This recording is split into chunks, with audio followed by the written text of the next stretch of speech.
Hi guys, welcome. My name's Robert Ward. I'm the creator of GWiz. So what is GWiz? Well, GWiz is an email marketing application for Gmail users. So if you use a Gmail email address, you can add it to GWiz. You can add multiple Gmail accounts to GWiz and create multiple campaigns.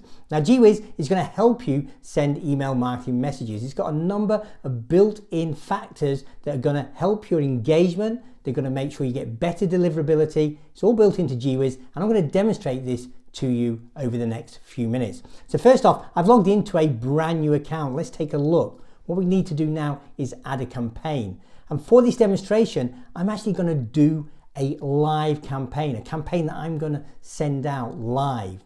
So please hit the subscribe button now, subscribe to this video, and then what I'll do is I'll notify you and you'll get to see the results when we get them in. We're going to leave this running for a few weeks, then I'm going to do another video showing you the results of this campaign that we're setting up today on this demonstration.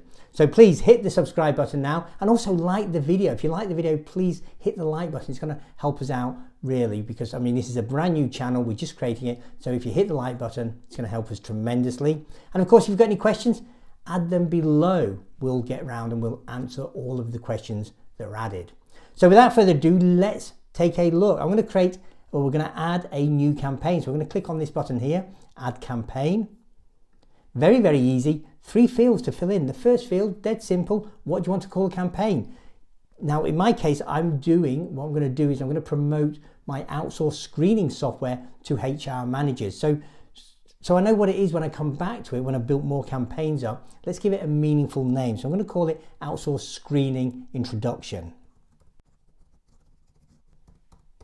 Okay, so there you go, Outsourced Screening Intro. The Gmail account I'm going to use is my rwarddynamichire.com. So it's a Google Workspace account. So let's just put that here. And then here I'm going to put what is known as a Gmail account @ password. Now nobody gets access to your Gmail account. So we're not asking you to put your password that will give people access to your Gmail account here. We're going to create a specific @ password, and it's only going to work here. Okay, so we can't use this password and log into your Gmail account. It's really very, very safe. Now I've already created one, so I'm just going to copy that from my other screen. But to create one, dead simple. Play this video here, just watch this video. It's less than a couple of minutes to set the whole thing up. It is really super simple. We walk you through in this video.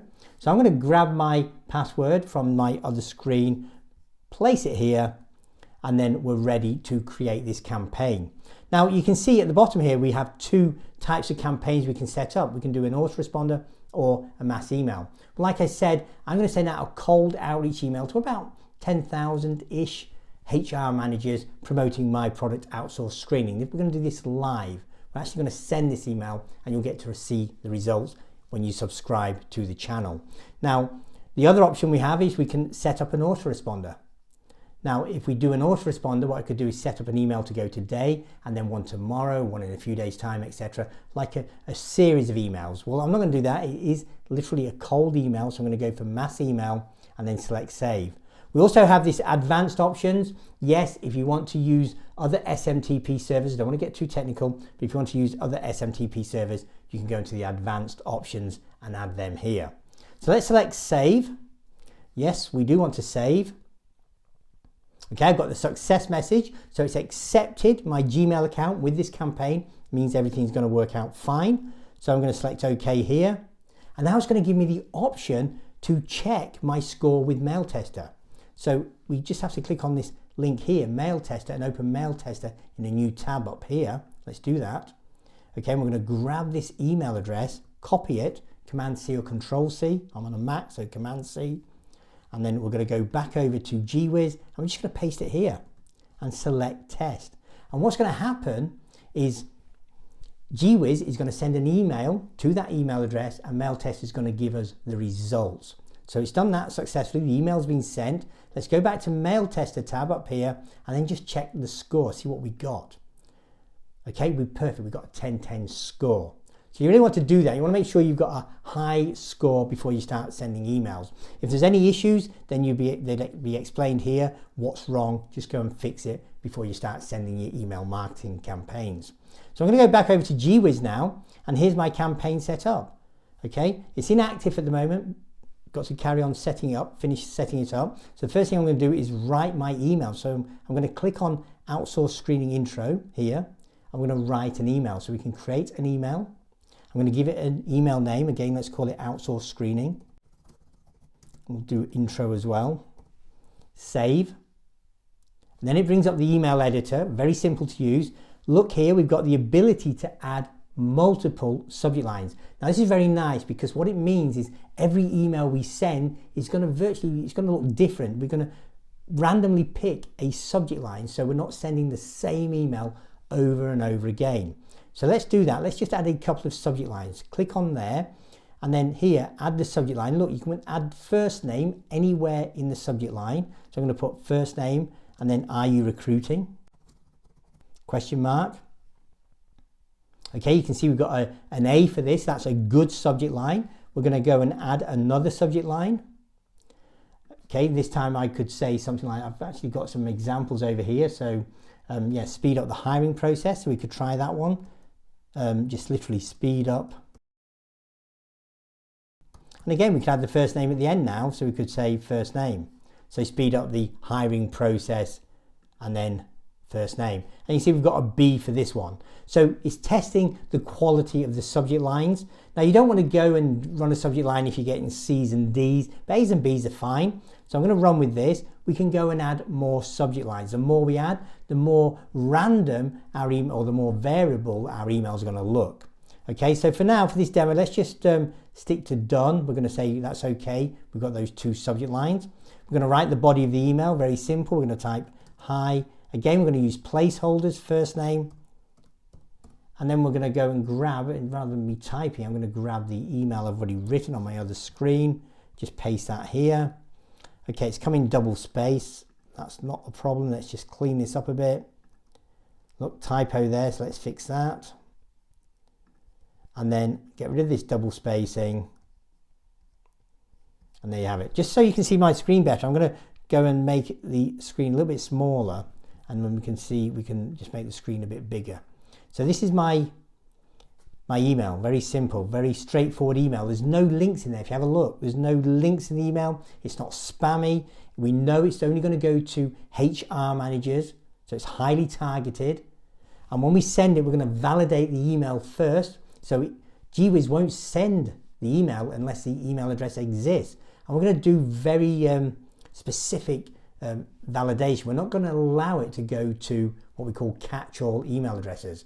Now, just to give you an example, my email address is my email address here is rward@dynamichire.com. So if somebody sends me an email, I'm going to get the email. It's my email address. It's assigned to me.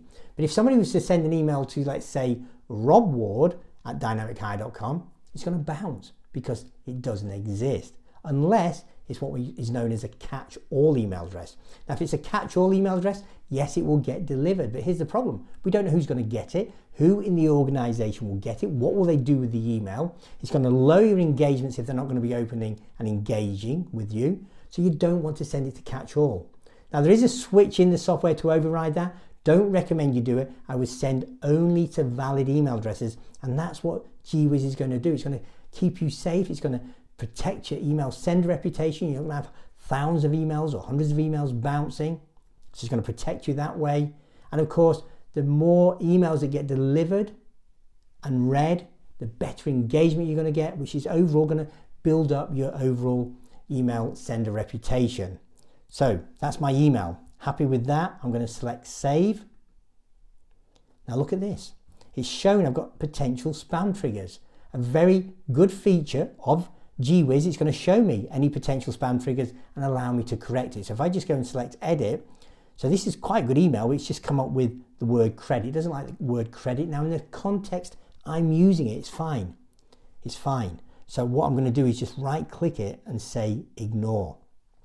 And then we're going to save again.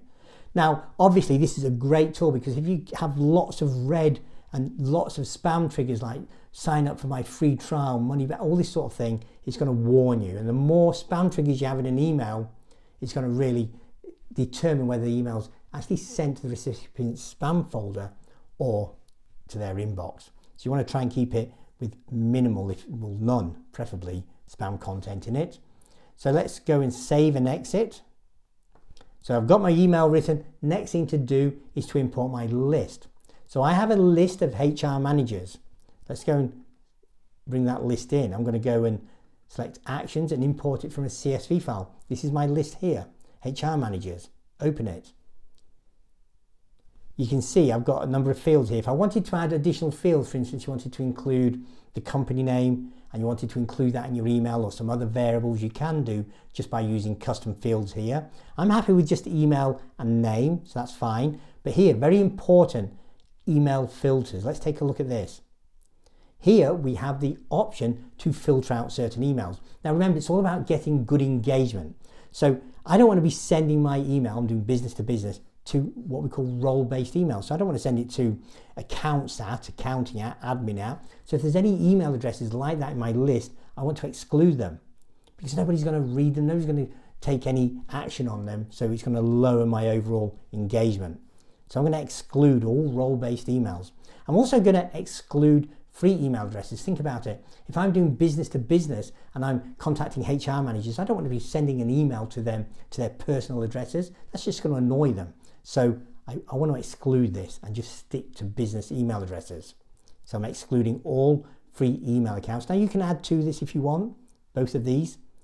Up here, domain extensions, I've got it to include .com.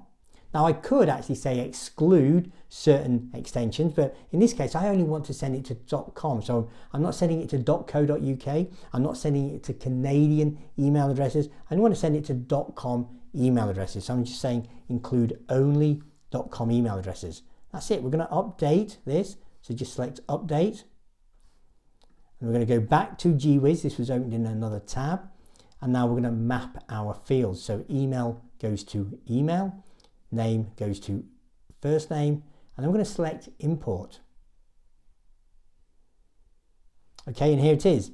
I had in my list, I said about 10,000, it was 8,714 email addresses in my HR manager list.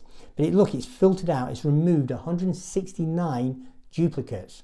And it's also removed 2012, it's filtered out 2012. So they were either emails that didn't end in .com, they were free email accounts, or they were role-based emails. Saves me having to validate 2,000 email addresses, but more importantly, it means my overall stats are going to be improved. My open rate's going to be better. I'm going to get better percentages because I'm not throwing in the mix 2,000 emails, which would probably just get ignored. Okay, and also unsubscribes. There's no unsubscribes in this. It's a brand new account. But the beauty of GWiz is we can set up multiple accounts. So I could have one Gmail account running a campaign, another Gmail account running a different campaign. And what it's going to do is it's going to keep a centralized database of everyone that's unsubscribed to keep you safe and CAN spam compliant. And it's going to remove any unsubscribes. That's going to save you hours of time having to mess around with spreadsheets. You imagine trying to mess around with multiple spreadsheets and saying exclude this list because they unsubscribe from that campaign. You don't have to worry about any of that. It's all taken care of for you with GWiz. So there we go, we're going to import that. So that is my list, and you can see here 6,533 emails ready to go out. So now let's go and select on schedule. We need to schedule when to send them. Click on the clock icon, and this allows me to schedule when to send the emails. You can see there's 6,533 emails in the queue. When do I want to send them? Well, we can set the hours of operation. So let's say I'm going to send it from 10 a.m. let's just say to 5 p.m. So that's going to give me 7 hours throughout the day that I'm going to send these emails. So what's happening, they're not all going to go in bulk. We can use what we call this warm-up schedule here. So if this was a brand new Gmail account, we need to warm it up. So by that I mean with a free email account you can send up to 500 emails a day. With a Google Workspace account you can send up to 2,000 emails per day per account. But if it was brand new, the last thing you want to do is get a brand new account and bang out 2,000 emails. You just don't want to do it. So what you want to do is you want to warm it up. Send a few emails today and then more the next day. And every day you're going to increase the number of emails you're sending until you get to the optimum limit. Now my account's in good standing. I've been using this account for a long time. You saw I just got a 10/10 result. Everything's great with this account. So I'm going to go straight for X per day. Now, as I said, it's a Google Workspace account. I could send up to 2,000 emails per day, but then that's not going to give me any room for my general emails that are coming and going. So I'm going to reduce that to, I don't know, let's say 1450. We don't need to, just because we can send 2,000 a day, we don't need to. 1450, that's what I'm going to send every single day. So it's going to take me a few days to send all of these emails. Doesn't matter. I'd rather them go out, get open, get delivered to the recipient's inbox than try and rush it all through and send them all in one instance. I want to spend my time on sending these emails. They're going to go, they're going to get delivered, and at the end of a few days, I'm going to see that I'll have had excellent open rates and good engagement with this list. Okay, so I'm going to send out 1,450 per day. You may even want to go less. I mean, hey, why not? Let's go for 997, some odd number. It doesn't matter. They're all going to go. I can set up another campaign with a different email address to get another campaign running as well. So it's not like I'm limiting my options here. It's just with this campaign, with this email address, I'm going to send 997 a day. Okay, perfect. And then here, the days of the week. Business to business, we're doing business to business, so there's no point sending on a Sunday. Who's going to open their emails on a Sunday and take action on a Sunday? I mean, some people will, but generally speaking, it's business to business, so I'm sticking the days of the week, Monday to Friday. And then here, we can then set up follow-ups. I'm not going to go into that. It's outside the scope of this demo. I just want to give you a quick flavor of this working. So it's set to run at the moment. I don't want to run it. I don't want to go out just yet. So I'm going to pause it until I'm ready and just save this. Okay, so now you can see that everything is good to go. I've got 6,533 emails in the queue. None have been sent yet, but as we start validating these emails, I can tell you now, they're not all going to be good emails. Where I got that list from, I don't know. There could be 30% of them could be bad. And this is what makes GWiz really, really powerful. So every time it finds a bad email, it'll drop it into the invalid. It won't send it. And remember, a bad email is also, in this case, a catch-all email. If you go to edit here, you can see, well, we do that when we go back to campaigns, we'll be able to change that and say send it to catch-all. As I said earlier, don't recommend you do that. This is our campaign all ready to go. It's actually paused at the moment, but let's go back to actions, go back to campaigns. You can see it's outsourced screening intro. It's telling me the email address I'm using with this campaign, and here they are in the queue. And if we look at the edit here, allow catch-all, as I say, stress enough, don't do it. Now, we have added it in there because there are instances where people want to do it. That's entirely up to them. But if you want to get your emails inbox, you want to get the best engagement, personally recommend you avoid catch-alls. Okay, and as these emails start going, we'll see how many have been sent, how many have been opened, how many have been clicked, and then how many have been unsubscribed. You can see it's set up to send 997 per day, and day one is waiting to go between the hours of 10 a.m. and 5 p.m. So I'm going to run this now. I'm going to go and turn it off pause. I'm going to set the thing going, and then in about 4 or 5 days, I'll produce another video showing you the results of this campaign. We'll see exactly how many of these in this list were actually valid. We'll see that. We'll see the exact results in a few days' time. So just hit the subscribe button now and subscribe to the channel. And as I said earlier, please also hit the like button. It's going to help us out tremendously. And if you've got any questions, just ask them below and I'll happily answer them for you. So that's this demo, guys. This is GWiz. You can try GWiz for free. It doesn't cost anything to try it. Try it. Try and add your Gmail account. See how easy it is. It really is very easy. And when you're ready to buy it, you just have to activate the account. So that's GWiz, guys. Thanks very much for watching. Please hit the subscribe button now, and I look forward to sending you more videos showing you more results and more features of GWiz. Thanks very much.